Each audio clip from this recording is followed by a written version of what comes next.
Welcome back to the Kudlow Report. A big story breaking today. The SEC charged former Goldman Sachs board member Rajat Gupta with insider trading. Gupta charged with sharing secret information about Goldman Sachs with Galleon founder Raj Rajaratnam. The big secret? Warren Buffett was going to invest $5 billion into Goldman at the height of the financial crisis in late 2008. There's another allegation. Rajaratnam bought shares just 1 minute after a phone call with Gupta and then sold them right after the news broke. But our question is it really a cut and dry case of insider trading? Let's talk. We have John Tamny, editor of Real Clear Markets and Forbes Opinions, along with Joe Tacopina, criminal defense and trial attorney with Tacopina Seigel and Toronto. Joe, start with you. Is this as cut and dried as it appears to be? After all, it's only a civil suit by the SEC. It's a civil suit. At this point, it doesn't mean it can't ever turn into a criminal indictment, by the way. And is cut and dry as it appears to be. I mean, I think that remains to be seen. There is a presumption of innocence that I'd like to believe we still adhere to.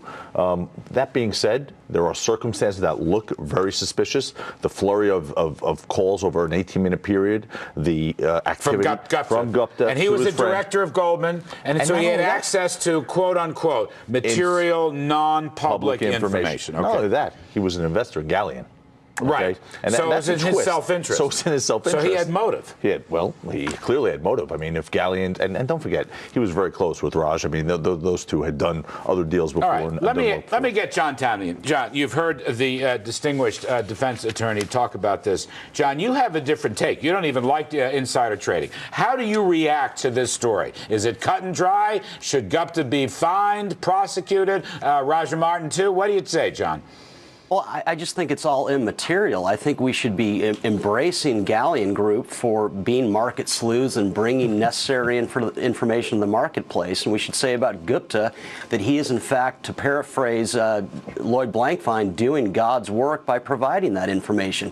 We live in a world of limited capital, and the quicker information reaches share prices, the less likely it's going to be that capital is going to be destroyed. The problem here is that there are insider trading laws which are anti-information, which means they're anti-growth. Mm-hmm. John, what do you say? No, go ahead, Joe.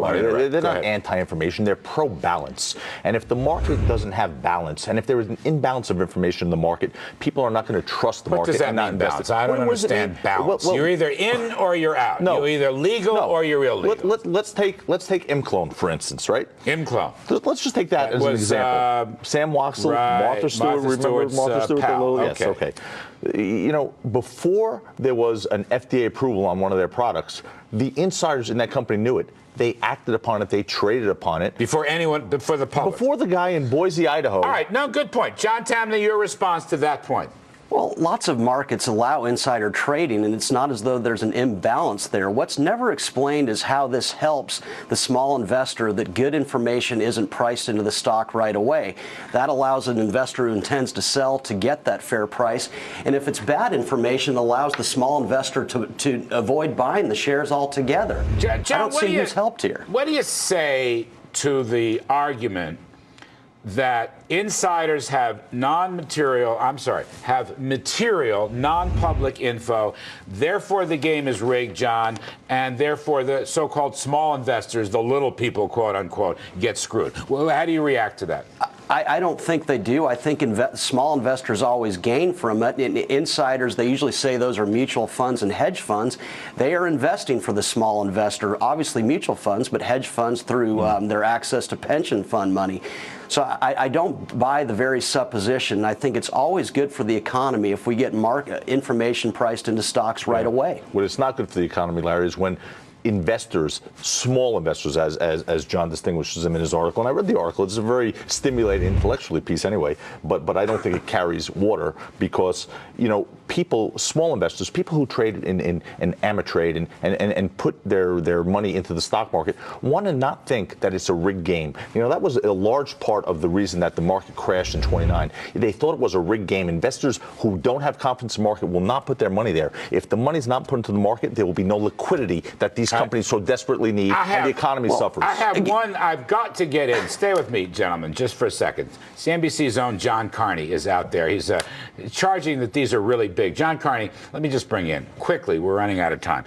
Why do you think this is as big as Bernie Madoff? I don't get that point. Bernie Madoff had hundreds and hundreds and thousands of victims for $50 billion. I don't even know who the victims are in this particular case. Absolutely right. It's not the size of the victims, it's the importance of the person involved here. This is not a, some small player who got tagged with doing something illegal. If he has done what he's been accused of doing, that means that a guy who was on the board of directors of Goldman Sachs, the board of directors of American Airlines.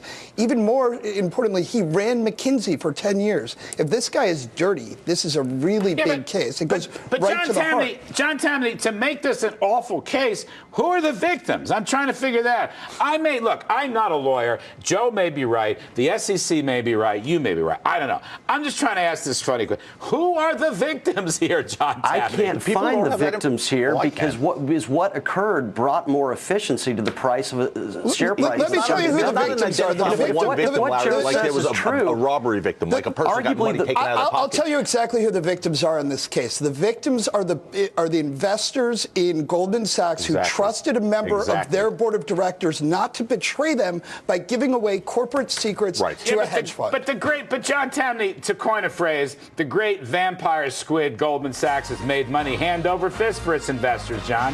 Hand over fist. They have, and good and bad information is always in the eye of the beholder. What they never prosecute are the times that investors lose money. I'm out of here. John Tammany, Joe Tacopina, John Carney, you're all great. That's it for tonight's show. I'd love to debate this even more, but I'll see you tomorrow night.